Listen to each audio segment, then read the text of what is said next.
refer you to the Hansard in the Bunge.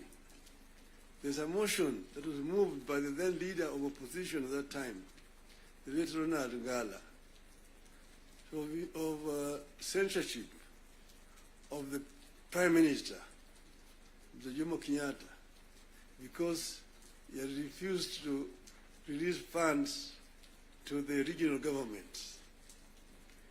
You need to read that debate. Ngala moved it. It was seconded by Masini Muliro, who was the deputy leader of the opposition. And then Kanu, of course, responded. First Jaramogi, Oginga Odinga, and then Tom Mboya responded to that motion. The motion was defeated, but that debate actually is very historical. And I want to refer you to it. Go on to read what it said. Eventually, Kadu, of course, had to fold up and dissolve, and then eventually Majimbo was also dissolved through a constitutional amendment. And then what happened was what? They created a Ministry of Local Government, which was given a lot of powers, Ministry of Local Government. So the Minister of Local Government became an executive minister, just like a Minister for Finance under that constitution at that time. Now they were county councils down there, they capped 265. But then they could not do anything without authority in writing for the Minister of Local Government. So we had all these documents when we were there at Bomas. But then we said we wanted to give more autonomy to the counties so that service delivery could be better improved.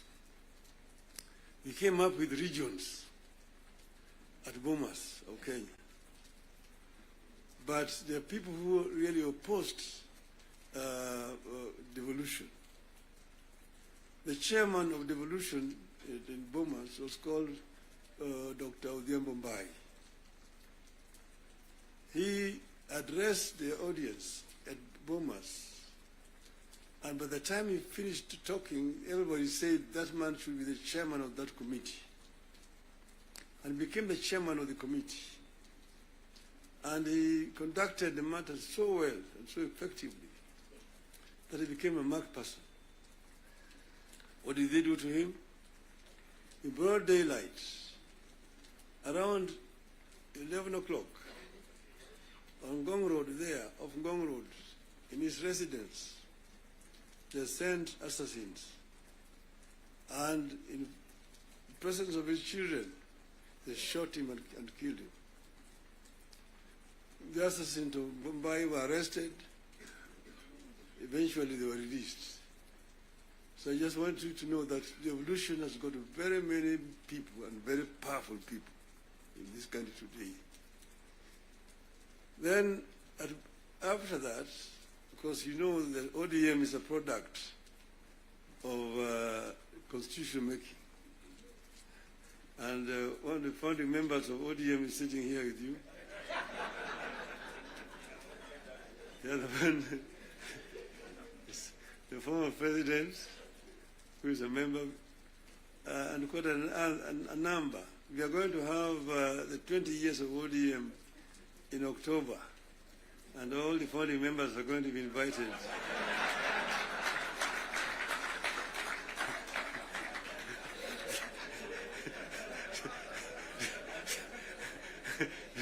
to come and attend.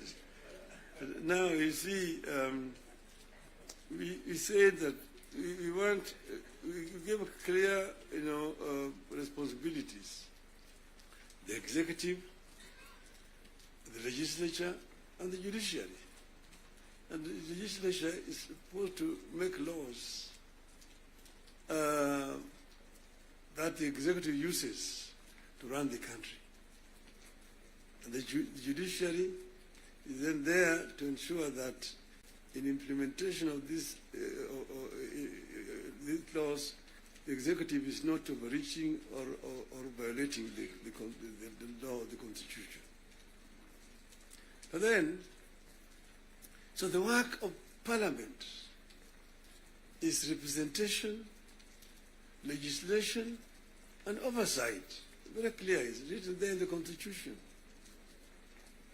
Parliament is not supposed to be implementing. Parliament is supposed to be oversighting. It's not oversighting. And secondly, there is only two levels of devolution. There's, national and one level, county. Constituency is not an element of devolution. Devolution remains at the county. Down there, the constituency, the county government does implementation of the projects. I'm saying, correct.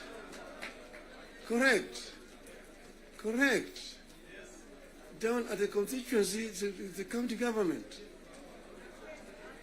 By the national government is supposed to do national projects, and we go down there. And there are functions which are clearly been assigned. Functions which have been clearly been assigned to the national government. I will tell you, your legislatures, and a very famous English politician said that I may not agree with what you have to say, but I shall defend unto death your right to say it. So listen to me. Let me say it.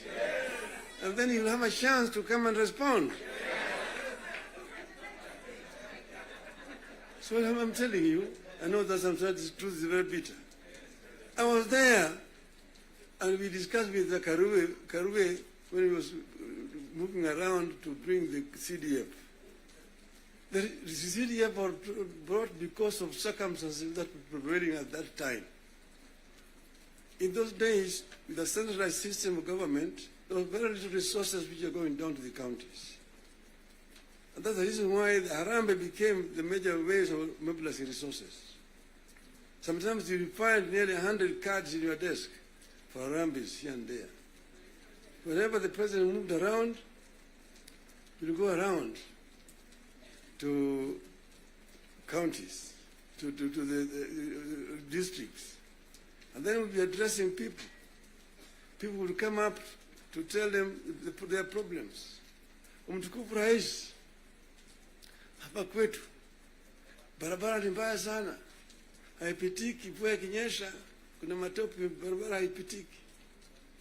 Mtukufu Rais, hapa kwetu shule yetu hapa, juzi mvua ilinyesha na upepo kaja katoa paa, watoto sasa wanasoma chini ya mti hapa. Mtukufu Rais, hapa kwetu hakuna maji. Mtukufu Rais, hatuna stima na kadhalika.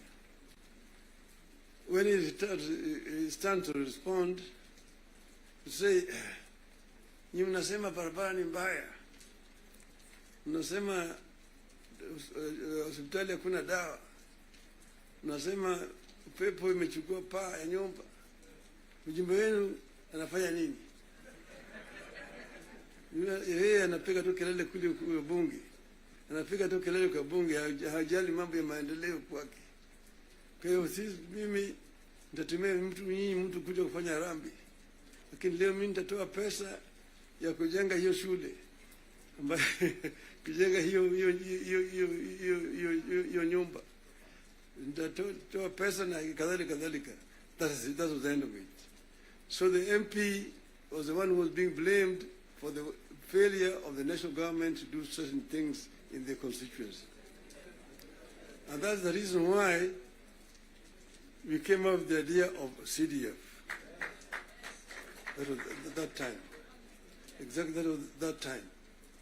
But then the constituency is now falls under the devolved government, which is being led by the governors. So constituency is not a devolved unit. And members of parliament themselves should not be involved in development because there's supposed to be oversighting. There's supposed to be oversighting. If you have yourself being involved in construction of roads, building of schools, hospitals, who is going to oversight you? Who is oversighting you? So, Mr. President, I hold very clearly that these MPs know that they should not have any business in trying to implement projects in their constituency. Implementation of projects should be left to the county government. Secondly, the oversight, the national parliament oversight the national government, whether it is the National Assembly or the Senate. Oversighting of governance, the responsibility of MCAs, members of the county assembly, not the senators. It's not the responsibility of the Senate to oversight. Senate wasting time of governors to come and answer questions about roads in the counties. And thirdly, the issue of extortion. The issues of extortion. The issues of extortion. Majority Leader, you talked of, you didn't talk of extortion, you talked of lobbying. Lobbying is okay. In the US, you've got lobby firms which have formed to lobby the members of the Congress. They come to lobby, they're known, they're officially registered as lobbyists. They come to lobby the members of parliament. But lobbying is a different thing from extortion. From extortion. That you have